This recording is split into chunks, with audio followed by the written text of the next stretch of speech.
Nandito po ako ngayon sa Nunungan, Lanao del Norte. Nandito po ang aking mga kababayan. Kuya Bongo! Salamat po, mahal na mahal ko po kayo rito. Napakaganda po ng Nunungan. Dito po kanilang heritage park, no? Nandiyan po yung lake sa likod. Napakaganda po ng Lanao del Norte po. Nandito po ako sa Nunungan. Kasama ko si Mayor Mamay, Governor Angging Dimaporo para po sa kanilang pagbisita namin sa multipurpose building ng Nunungan. At nandito po sa likod yung kanilang heritage park. Napakaganda po ng lake. Napakaganda po ng tanawin. Sobra.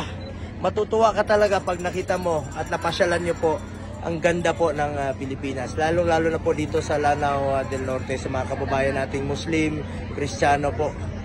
Mababait at magagalang po sila lahat. Nandito rin po ating mga kasamahan.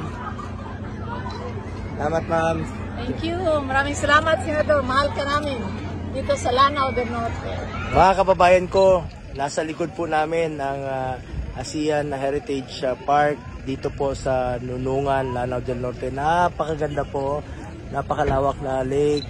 Kasama po namin si Mayor Marcos Mamay at si Philip Salvador.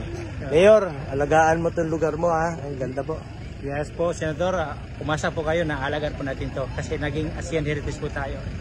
So maraming salamat ulit, no, Senator Bongo, sa mga walang sawang tulong, no. Ang dami-daming naitulong niyo sa amin. Ang daming project di na mabilang po. Kaya po naimbitahan po namin kayo kasi yung nga po sa sobrang saya po namin na nakuha po namin, nagkaroon kami ng mga maraming project dahil po sa inyo. So maraming salamat ulit.